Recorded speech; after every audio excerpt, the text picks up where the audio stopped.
Shalom saudara-saudara yang dikasihi oleh Tuhan. Hidup kita sangat membutuhkan patokan. Hidup kita membutuhkan patokan. Jikalau tidak, hidup kita akan berlangsung dengan liar tanpa batasan kebenaran. Saudara, patokan di dalam kehidupan orang percaya adalah firman Allah yang tertulis di dalam Alkitab.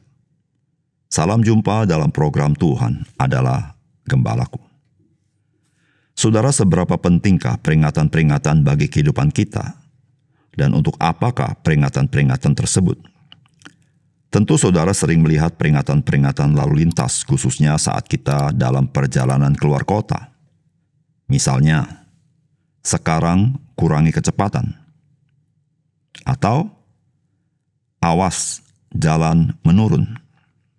Atau yang lain, hati-hati jalan berkelok-kelok. Atau lagi, tetap di jalur. Atau mungkin dikatakan di sini sering terjadi kecelakaan dan sebagainya. Saya percaya saudara mengerti mengapa diberikan peringatan. Saudara, bukankah di dalam Alkitab banyak sekali peringatan-peringatan bagi kita?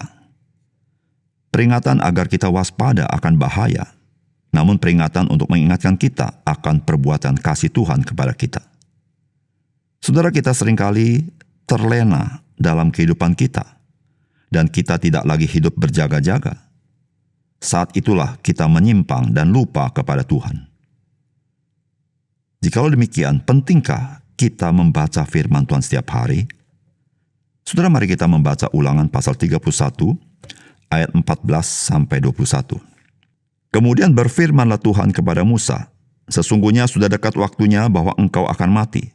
Maka panggillah Yosua dan berdirilah bersama-sama dengan dia dalam kemah pertemuan, supaya aku memberi perintah kepadanya." Lalu pergilah Musa dan Yosua berdiri dalam kemah pertemuan, dan Tuhan menampakkan diri di kemah itu dalam tiang awan, dan tiang awan itu berdiri pada pintu kemah. Tuhan berfirman kepada Musa, "Ketahuilah, engkau akan mendapat perhentian bersama-sama dengan nenek moyangmu, dan bangsa ini akan bangkit dan berzinah dengan mengikuti Allah asing yang ada di negeri, kemana mereka akan masuk. Mereka akan meninggalkan aku dan mengingkari perjanjianku yang kuikat dengan mereka. Pada waktu itu murkaku akan bernyala-nyala terhadap mereka. Aku akan meninggalkan mereka dan menyembunyikan wajahku terhadap mereka, sehingga mereka termakan habis dan banyak kali ditimpa malapetaka serta kesusahan. Maka pada waktu itu mereka akan berkata, bukankah malapetaka itu menimpa kita oleh sebab Allah kita tidak ada di tengah-tengah kita? Tetapi aku akan menyembunyikan wajahku sama sekali pada waktu itu, karena segala kejahatan yang telah dilakukan mereka, yakni mereka telah berpaling kepada Allah lain. Oleh sebab itu tuliskanlah nyanyian ini dan ajarkanlah kepada orang Israel. Letakkanlah di dalam mulut mereka, supaya nyanyian ini menjadi saksi bagiku terhadap orang Israel. Sebab aku akan membawa mereka ke tanah yang kujanjikan dengan sumpah kepada nenek moyang mereka, yakni tanah yang berlimpah-limpah susu dan madunya. Mereka akan makan dan kenyang dan menjadi gemuk. Tetapi mereka akan berpaling kepada Allah lain dan beribadah kepadanya. Aku ini akan dinista mereka, dan perjanjianku akan diingkari mereka. Maka apabila banyak kali mereka ditimpa malapetaka serta kesusahan, maka nyanyian ini akan menjadi kesaksian terhadap mereka, sebab nyanyian ini akan tetap melekat pada bibir keturunan mereka. Sebab aku tahu niat yang dikandung mereka pada hari ini, sebelum aku membawa mereka ke negeri yang kujanjikan dengan sumpah kepada mereka." Saudara yang dikasihi oleh Tuhan, Musa tidak lama lagi akan mangkat dan Tuhan memerintahkan Musa memberikan nyanyian bagi bangsa Israel sebagai sebuah peringatan. Karena Tuhan tahu setelah Musa mangkat, mereka masuk tanah perjanjian, maka bangsa Israel hidup menjauh dari Tuhan dan firman-Nya. Saudara, apakah pesan firman Tuhan bagi kita? Saudara, Tuhan memberikan kepada kita firman Tuhan yang tertulis untuk mengingatkan kita akan kasih Tuhan kepada kita dan melindungi kita dari segala dosa dengan peringatan-peringatannya. Saudara, firman Tuhan berkata demikian, Maka apabila banyak kali mereka ditimpa malapetaka serta kesusahan, maka nyanyian ini akan menjadi kesaksian terhadap mereka. Sebab nyanyian ini akan tetap melekat pada bibir keturunan mereka, sebab aku tahu niat yang dikandung mereka pada hari ini, sebelum aku membawa mereka ke negeri yang kujanjikan dengan sumpah kepada mereka. Saudara, apa yang diperintahkan Tuhan kepada Musa sungguh menarik, bukan? Bahwa Tuhan tahu hati mereka, bahwa mereka itu menjadi bangsa yang seringkali memberontak, dan kita kenal dengan bangsa yang tegar tengkuk. Maka Allah memerintahkan Musa menuliskan sebuah nyanyian, dan nyanyian itu adalah firman Allah. Saudara, mengapa berupa nyanyian? Tuhan mengatakan bahwa supaya nyanyian ini tetap melekat pada bibir keturunan mereka. Saudara, kita tahu bersama, menyanyi lebih gampang untuk mengingat dibanding membaca. Dan saudara, jikalau tidak dibacakan, maka orang-orang mungkin lupa. Tetapi sebuah nyanyian yang sering dinyanyikan, maka hal itu akan melekat pada bibir kita yang menyanyikannya, sehingga kita mengingatnya.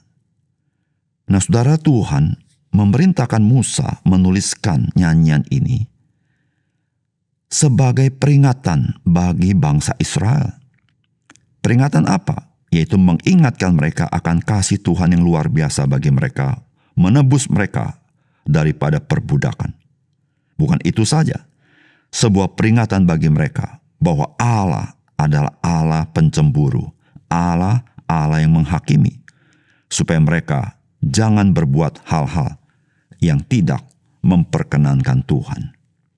Saudara yang dikasihi oleh Tuhan, kita hari ini memiliki Alkitab yang tertulis. Saudara, mengapa Allah tidak berbicara langsung per pribadi dengan suaranya? Mengapa Allah memilih memakai firman yang tertulis? Saudara, firman yang tertulis itu Tuhan pakai untuk menjadi patokan bagi iman dan kehidupan kita.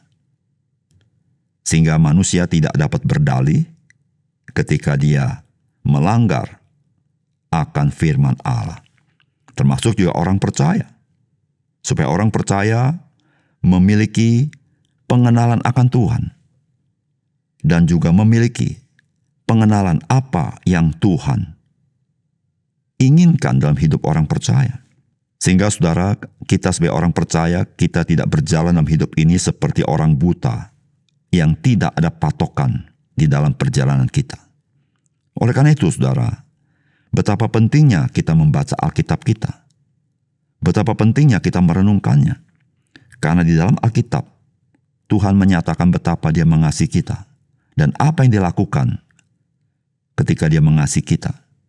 Dan kita tahu, Dia mengutus anak yang tunggal, Yesus Kristus, untuk menanggung dosa kita dengan mati di kayu salib. Dan Kristus bangkit dari antara orang mati. Dia memberikan hidup kepada kita sebagai orang percaya. Bukan itu saja. Di dalam Alkitab ada banyak peringatan Tuhan kepada kita, agar kita selalu berjaga-jaga dalam hidup ini. Saudara yang kasih dalam Tuhan, mari kita menghidupi kehidupan iman kita sesuai dengan cara Tuhan di dalam memelihara hidup kita. Melalui Alkitab yang tertulis. Mari kita baca dan kita renungkan. Karena Alkitab adalah patokan bagi iman dan kehidupan kita. Mari kita berdoa. Bapa surga, terima kasih untuk kebenaran firman Tuhan. Biarlah Tuhan tolong kepada kami supaya kami mengerti betapa pentingnya firman Tuhan yang tertulis menjadi patokan bagi kami. Bukan segala sesuatu yang tidak jelas, tetapi sesuatu yang jelas yang Tuhan pimpin supaya kami tidak tertipu di tengah zaman ini. Terima kasih Tuhan, dalam nama Tuhan Yesus kami berdoa. Amin.